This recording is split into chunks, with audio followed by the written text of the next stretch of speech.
Alhamdulillahi Rabbil Alamin wal aqibatu lil muttaqin wala udwana illa 'alal zalimin. Ashhadu an la ilaha illallah wahdahu la syarika lah wa ashhadu anna Muhammadan 'abduhu wa rasuluh.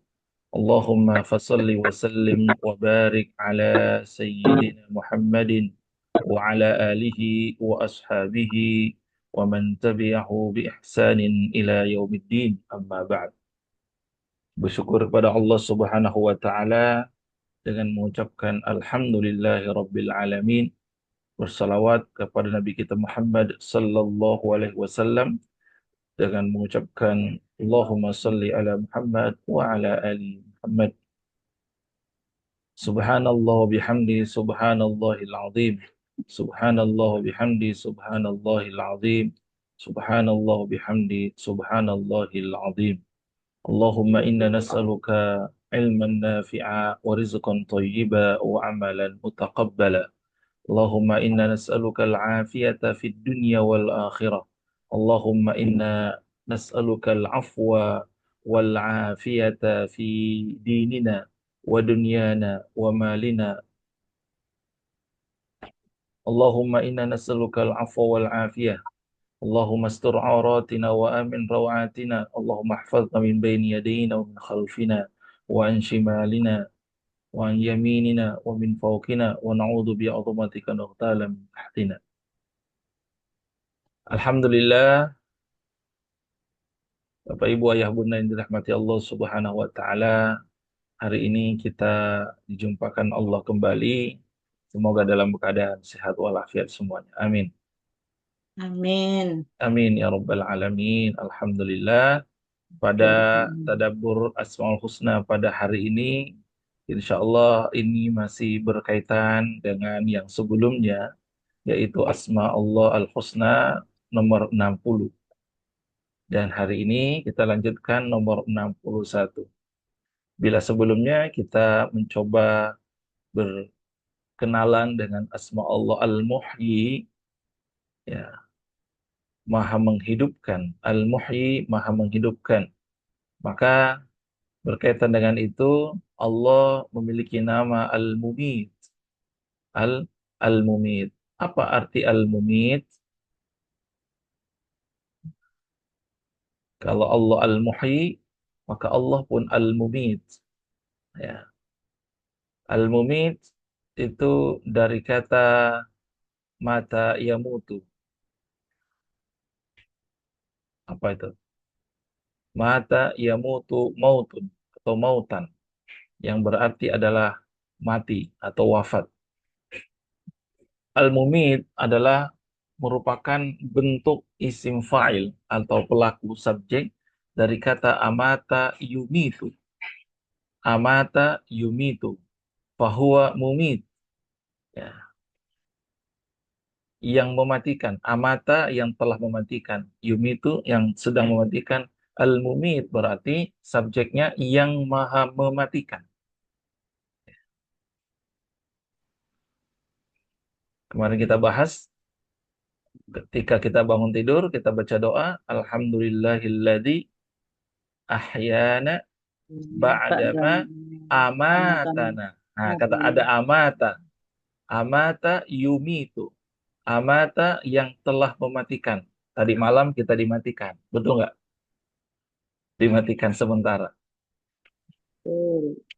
Al-Mumit berarti dia Allah yang maha mematikan. Jadi Asma'ul Husna Al-Mumit secara sederhana bermakna bahwa Allah Subhanahu wa taala merupakan satu-satunya zat yang maha menciptakan kematian atas makhluk, satu-satunya. Al-Mumit, Allah adalah zat yang maha mematikan semua makhluknya, tidak terkecuali siapapun. Karena yang ada adalah Al-Khaliq Allah, selain daripada Al-Khaliq, semuanya adalah makhluk. Ya. Allah yang berkehendak mematikan semua tanpa terkecuali. Berkehendak sekali lagi ya. Allah mematikan manusia, jin, iblis, malaikat, Siapapun yang Allah kehendaki. Allah juga berkehendak mematikan seseorang atau menahan seseorang untuk tidak mati sampai waktu yang memang ditentukan.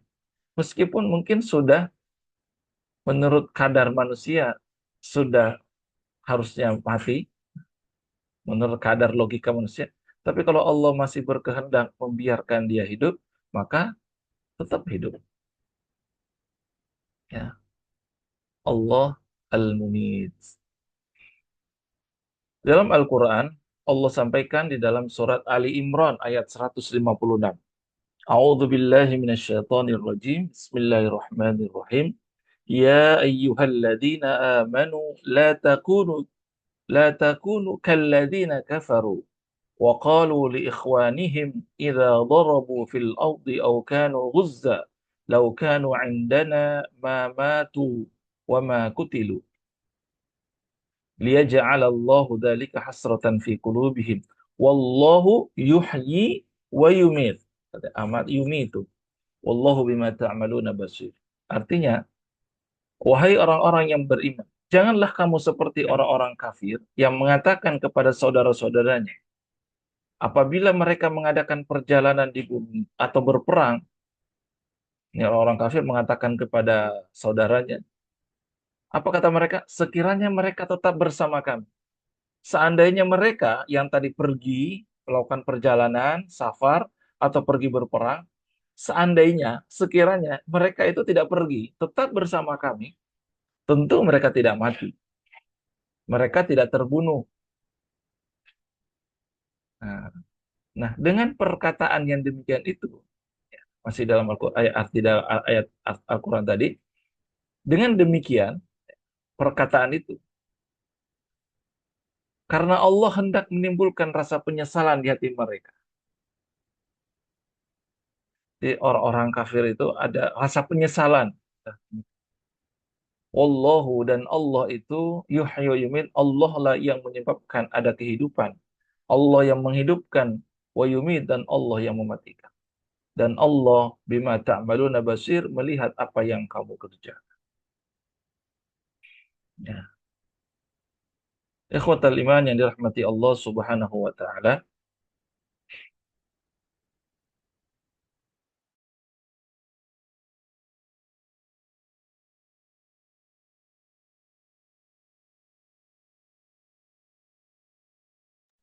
Ya. Ikhwatal iman, Bapak Ibu yang bunda dirahmati Allah Subhanahu wa taala. Jadi kita tidak bisa mengatakan seperti apa yang dikatakan orang-orang kafir tadi bahwa coba nggak pergi, coba nggak safar, coba nggak ada di situ. Mungkin dia masih hidup. Itu sekiranya. Tapi kan Allah yang berkehendak. Ketika Allah berkehendak dan sudah menentukan seseorang, ajal seseorang, maka Allah pun berkehendak untuk menciptakan asbabnya, sebab-sebabnya. Ya, kematian dengan kendaraan, kematian di laut, di darat, di pesawat, itu kan hanya apa sebabnya, betul ya? Penyebab-penyebabnya. Adapun yang menentukan kematian ya Allah. Sebab-sebabnya apa? Allah yang berkehendak yang menentukan. Pada saat kapan, saat bagaimana, tempatnya di mana, dengan siapa, dan seterusnya.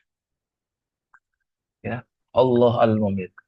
Jadi dia Allah yang menghidupkan, Allah pula yang mematikan. Ikhwatal iman, Bapak Ibu yang dirahmati Allah Subhanahu wa taala, karenanya dengan nama Allah Al-Mumit ini sebenarnya ini menjadi sebuah refleksi bagi kita, bagi saya pribadi bahwa ketika ada kehidupan, maka ada kematian. Ketika kita hari ini diberikan kehidupan, maka pasti kita tidak pernah tahu ada kematian setelah itu.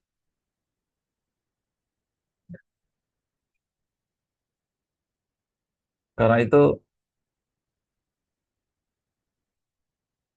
dalam Al-Quran dalam surat Al-A'raf ayat 158 Allah berfirman, Kul katakan wahai Muhammad, Katakan kepada manusia, Qul ya ayyuhan nas, wahai manusia, inni rasulullahi ilaikum jami'an. Sesungguhnya aku ini utusan Allah bagi kamu semua. Alladzi lahu mulkus samawati wal ard, yang memiliki kerajaan langit dan bumi. La ilaha illa huwa yuhyi wa yumiit. Tiada Tuhan selain Dia, Allah, yang menghidupkan dan juga mematikan. Fa'aminu billahi wa rasulih, maka berimanlah kalian kepada Allah dan Rasul. An-Nabiyil Ummi, Rasulnya yang Nabi yang ummi. Alladzi yu'minu billahi wa kalimatihi. Ya, yang beriman kepada Allah dan kepada kalimat-kalimatnya, maksudnya di kitab-kitabnya. Wattabi'uhu la'allakum tahtadun, dan ikutilah dia. Ikuti apa yang dicontohkan Nabi. Nabi yang ummi, Nabi Muhammad. Ikuti. Ittabi'uhu la'allakum tahtadun, agar kamu mendapatkan petunjuk. Jadi konsekuensi dari keimanan kita kepada Al-Mumit, Allah yang Maha Mematikan, menyebabkan kesadaran kita akan kehidupan ini terbatas, maka berimanlah kepada Allah dan Rasul. Taati Allah, taati Rasulnya, ikuti apa yang dicontohkan Nabi Muhammad SAW. Lahu mulkus samawati wal ard, yuhyi wa yumiit, wa huwa ala kulli syai'in qadir. Dalam surat Al-Hadid ayat 2. Milik Allah semua kerajaan langit dan bumi. Ya. Allah pemilik langit dan bumi, juga Allah yuhyi wa yumiit, Allah yang menghidupkan, Allah yang mematikan. Bapak Ibu yang dirahmati Allah Subhanahu wa taala, maka para ulama memberikan nasihat kehidupan kepada kita bahwa seperti Imam Al-Ghazali, ya, Al-Maqsad Al-Asna, beliau menjelaskan bahwa Al-Mumit, Allah yang Maha Mematikan, ini adalah menunjukkan bahwa Dia Allah yang juga menciptakan sebab-sebab kematian. Yang saya jelaskan tadi bahwa ketika Allah Maha Mematikan, Allah juga menciptakan sebab-sebabnya. Apa sebab-sebabnya?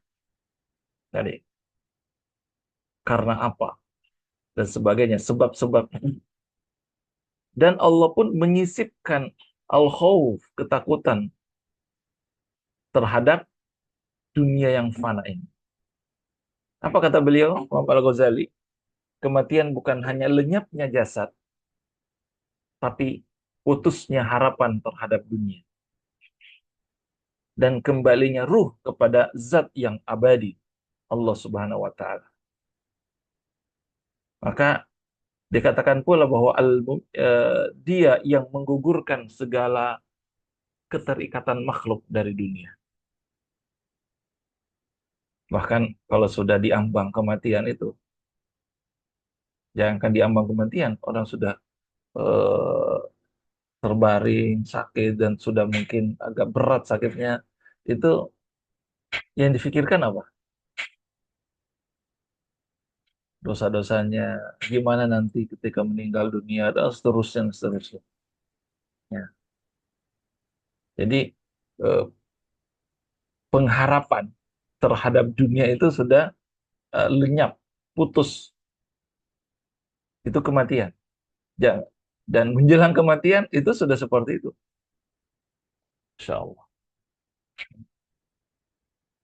Jadi nasihat Imam Al-Ghazali ini mengingatkan kita atau mengajak kita melihat kematian sebagai sebuah proses membersihkan diri. Sebuah proses kesadaran bahwa kita ini hamba yang banyak khilaf, banyak dosa, dan kemudian mari kita melihat bahwa kematian itu sebuah keniscayaan. Kita bersihkan diri kita agar kita pulang kembali kepada Allah dalam keadaan bersih dan keadaan suci, sebagaimana kita diciptakan dalam keadaan bersih. Agar saat kembali kepada Dia Allah Subhanahu wa taala, kita dalam keadaan bersih dan suci. Dalam kitabnya Imam An-Nawawi, kitab Riyadhus Shalihin, ya, itu ada bab tentang kematian, zuhud, kematian, dan muhasabah. Itu satu bab. Beliau mengutip dalam sebuah hadis riwayat Tirmizi, hadis sahih, ya. Apa kata beliau? Mengingatkan tentang kematian. Perbanyaklah mengingat penghancur kenikmatan. Ya. Apa? Perbanyaklah mengingat penghancur kenikmatan. Apa penghancur kenikmatan? Ya, kematian.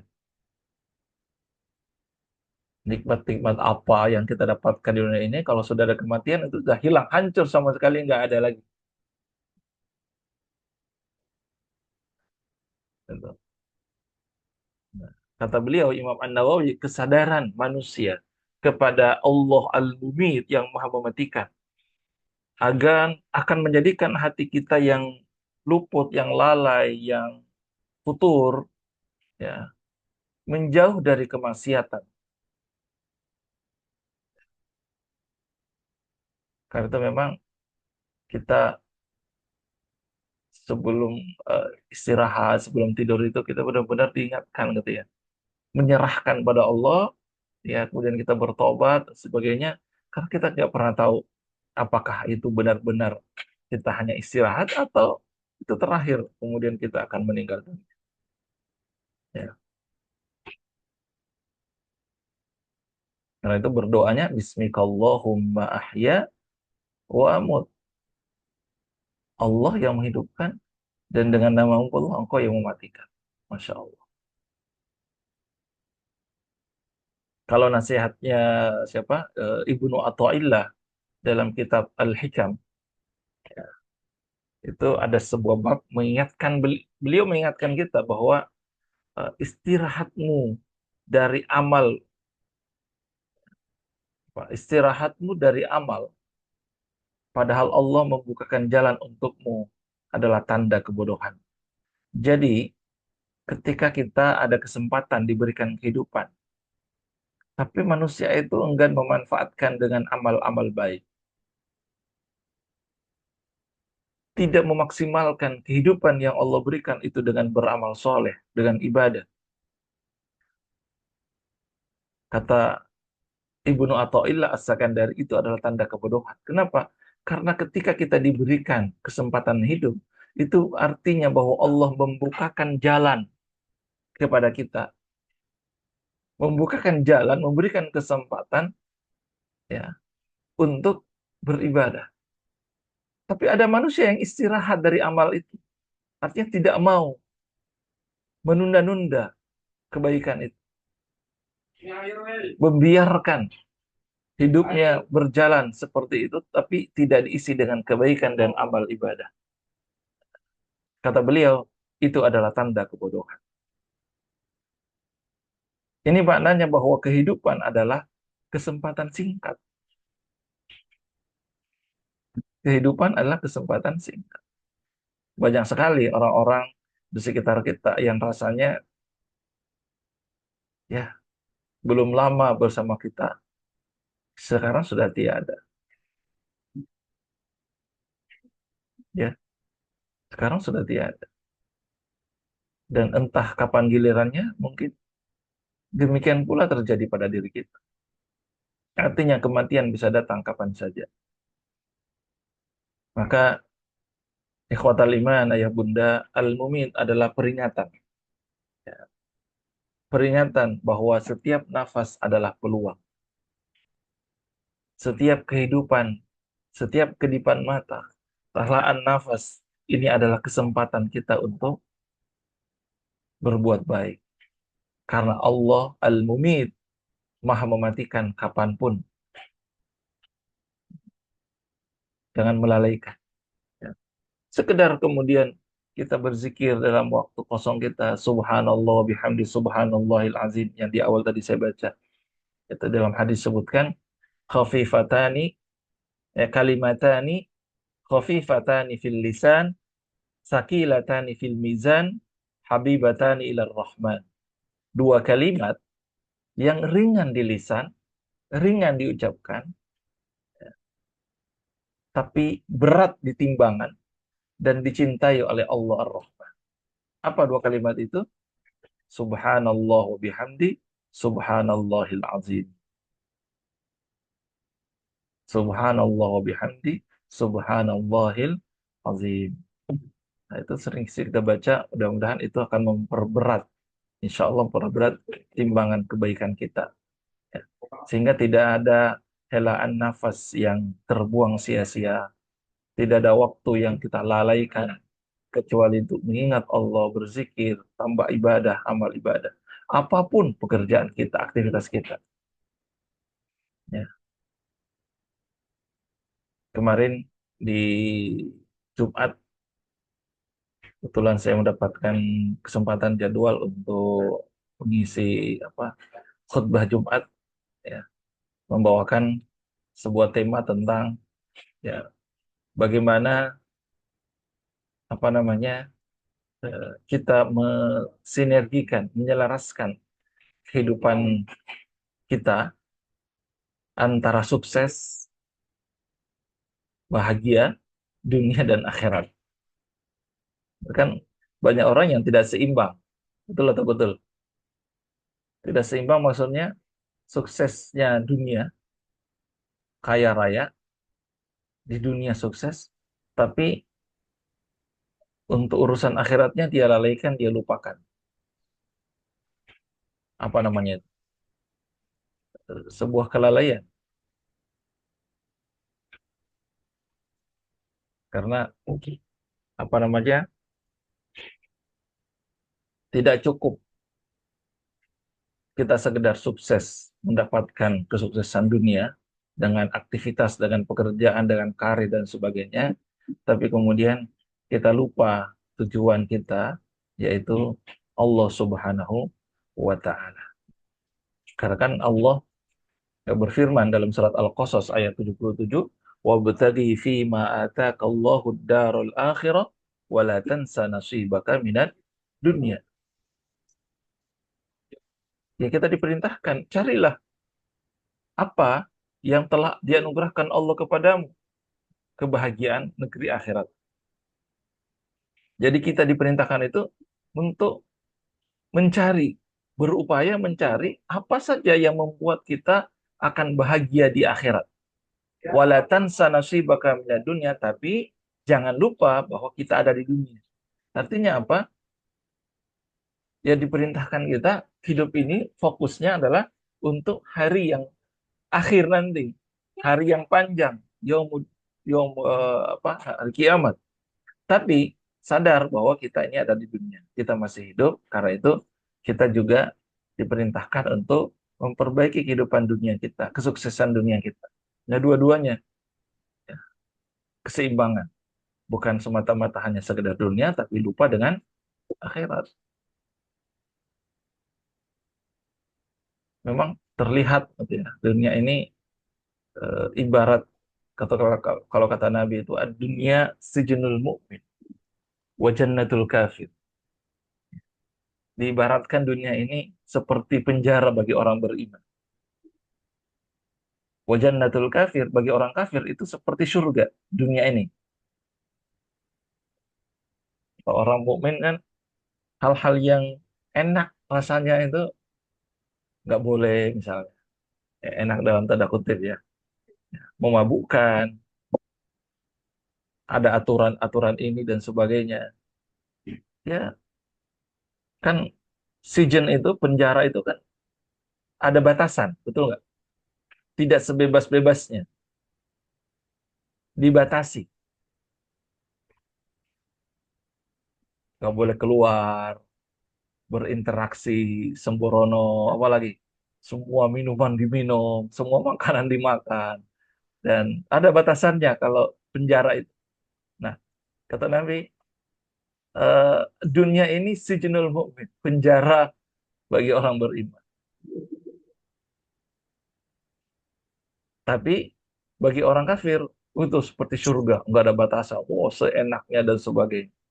Nah, tapi kita harus sadari bahwa ya kehidupan itu bukan hanya dunia, ada hari akhir, hari kiamat. Jadi bukan berarti kemudian kita pesimis dengan mengingat kematian, bukan berarti kita pesimis terhadap dunia. Kalau gitu saya udah nggak usah ngapa-ngapain lah, yang penting ibadah aja, di atas sejadah aja, sholat aja, nggak ngurusin anak, nggak ngurusin kerjaan, nggak gitu. Tinggal kita meluruskan niat kita. Bukan pesimis terhadap dunia, tapi justru kita sadari bahwa justru dunia ini ya atau pekerjaan-pekerjaan kita, profesi-profesi kita, justru ini adalah kendaraan kita, alat kita, sajadah kita, sajadah, kendaraan, tumpangan kita. Untuk apa? Untuk mencapai tujuan akhir, berjumpa dengan Allah. Itu. Untuk kalau kendaraan, berarti kita harus perbaiki nggak kendaraan? Kita harus jadikan yang terbaik kendaraan. Kendaraan dunia yang terbaik, alat transportasinya yang terbaik. Karena ini adalah vehicle kita, kendaraan kita untuk mencapai tujuan hakiki. Jadi jangan dibalik, dunia ini bukan tujuan. Kalau punya mobil, kendaraan itu bukan tujuan, ya kan? Mau berangkat ke kantor misalnya, Pak Bujang, ya, mau berangkat ke kantor, ya, pakai mobil, nyetir. Pertanyaannya, kendaraan itu jadi tujuan atau hanya sekedar alat transportasi kita untuk mencapai tujuan, sampai ke sana? Hanya alat transportasi, ya kan? Jangan sampai kita sibuk mengurusi kendaraannya, interiornya semuanya diperbaiki gitu ya, sibuk. Tapi lupa kita memperbaiki tujuan kita. Kita korbankan kehidupan kita di yaumil kiamah hanya untuk mengurusi kendaraan yang hanya di dunia, yang kita tidak akan bawa, kan terbalik. Ya. Jadi ikhwatal iman yang dirahmati Allah Subhanahu wa taala, maka kita harus luruskan nawaiti kita kita bekerja, beraktivitas, bahwa ini semuanya akan menjadi bekal kita di yaumil kiamah nanti. Ini semua menjadi jalan kita untuk mendapatkan eh, kenikmatan hidup kelak di yaumil kiamah insya Allah. Nah, ikhwatal iman, ayah bunda, bapak ibu, dan rahmati Allah Subhanahu wa taala, mari kita refleksikan di dalam kehidupan bahwa dengan menyadari Allah Al-Mumit, bahwa Allah yang Maha Mematikan, maka seharusnya ini semua menjadikan diri kita ini sadar bahwa waktu itu sangat berharga. Waktu sangat berharga. Setiap detik, setiap menit, setiap jam itu adalah peluang kita untuk mendekatkan diri kepada Allah. Peluang mendekatkan diri kepada Allah. Sehingga bagaimana aktivitas kita itu bernilai ibadah, maka niatkan. Kan innamal a'malu binniyat, setiap pekerjaan, perbuatan itu, amal itu tergantung niat. Meskipun terlihat adalah pekerjaan dunia, tapi niat kita adalah ibadah, bernilai ibadah. Sebaliknya, terlihat pekerjaannya adalah pekerjaan ibadah, tapi niatnya dunia, maka yang didapatkan adalah dunia.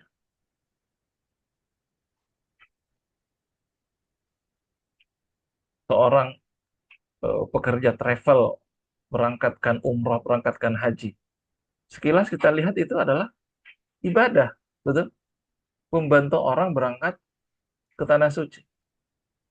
Tapi kalau niatnya hanya sekedar untuk mendapatkan materi, mendapatkan keuntungan bisnis dengan travel itu, maka dia akan dapatkan sesuai yang apa yang diniatkan.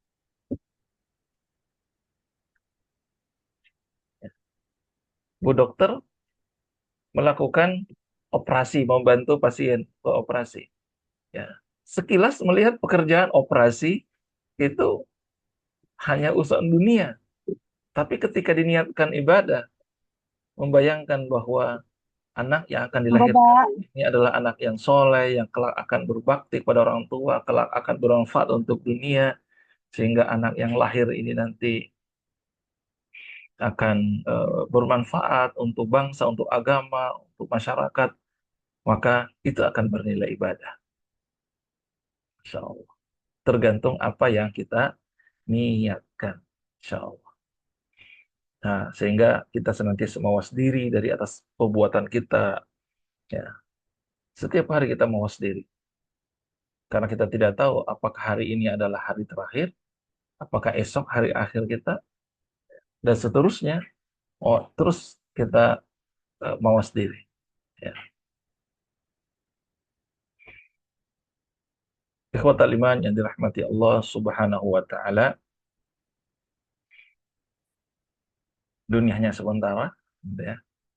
Dan kematian itu adalah sebuah kepastian. Semoga apapun proses kematian, bentuk kematian kita diterima di sisi Allah Subhanahu wa Ta'ala. Terus zikir, insya Allah. Ya. Nah, eh, ada sebuah di akhir ya ini. Ada biasanya kalau kita mendengarkan kabar kematian seseorang, ya, berduka, biasanya kita ucapkan apa? Innalillahi Innalillahi wa inna ilaihi wa raji'un. inna ilaihi raji'un. Itu mengingatkan kita bahwa ya inna kami, kesadaran menyadarkan kita bahwa kami juga milik Allah. Sebagaimana yang meninggal itu milik Allah. Innalillah wa inna, dan kami kembali kepada Allah. Sebagaimana saudaraku yang meninggal ini, dia kembali kepada Allah. Ya, karena itu menggunakan inna. Sesungguhnya kami milik Allah dan kami akan kembali kepada Allah. Ya. Nah sebenarnya kalau dilanjutkan, ada doa yang disunahkan tuh. Selain innalillahi wa inna ilaihi raji'un, itu ada kelanjutannya. Ketika kita ditimpa musibah, istirja kepada Allah. Inna lillah wa inna ilaihi raji'un, itu artinya kalimat istirja. Istirja itu kalimat apa? Pasrah, memasrahkan kepada Allah, mengembalikan urusan kepada Allah. Raji'un itu kan kembali, kami kembali. Ya. Dilanjutkan doanya. Allahumma ajirni fi musibati wa akhlif li khairan minha. Ya Allah, karuniakanlah padaku pahala dalam musibah yang menimpaku, dan berilah aku ganti yang lebih baik daripadanya. Jadi musibah apa aja, ya kehilangan sesuatu, kehilangan uang, kehilangan apapun, ya itu juga bisa digunakan ini. Sehingga bukan hanya kita mengatakan innalillahi wa inna ilaihi raji'un, tapi juga kita tunjukkan bahwa kita terima musibah itu dari Allah dan kita berharap semoga Allah berikan pahala dengan musibah yang ada, dan Allah gantikan kita dengan sesuatu yang jauh lebih baik daripada apa yang kita dapatkan atau apa yang hilang dari diri kita. Apa bacaannya? Inna lillahi wa inna ilaihi raji'un. Allahumma ajirni fi musibati wa akhlif li khairan minha. Insyaallah. Baik, ikhwatal iman yang dirahmati Allah Subhanahu wa taala, mungkin itu yang kita bahas pada hari ini dari nama Allah Al-Mumit, yang pada intinya insya Allah mengingatkan saya, mengingat kita semuanya bahwa hidup ini sementara dan ada kematian. Mengingat kematian insya Allah akan membuat kita seakan punya rem dari berbuat dosa, berbuat maksiat. Sehingga akibatnya di mana saja atau kapan saja insya Allah kita akan senantiasa terarahkan untuk melakukan segala sesuatu yang hanya berguna, hanya bermanfaat. Inilah yang disebut dengan visioner, orang yang punya visi. Visioner itu bukan sekedar visi organisasi, tapi visi kehidupan itu adalah orang yang setiap mau melakukan sesuatu yang dia bayangkan adalah ini nanti dampaknya apa di hari kiamat. Pilihannya kan hanya dua, surga neraka, gitu kan? Kalau saya melakukan ini, nanti balasannya, impact-nya itu surga atau neraka. Kalau saya berbuat ini, impact-nya apa? Kalau seorang polisi, seorang jaksa, seorang hakim misalnya memutuskan perkara, dia belum bayangkan, dia visioner. Nah, visionernya bukan hanya dunia, bukan hanya oh kalau saya putuskan ini nanti saya dapat kiriman uang sekian, saya dapat bonus sekian, bukan itu. Tapi visionernya adalah kalau saya putuskan begini, apakah Allah akan berikan saya surga atau neraka? Itu visioner. Kalau saya melangkah kaki ke sini, balasannya apa? Surga atau neraka? Itu visioner, itu sampai hari kiamat visioner. Ya.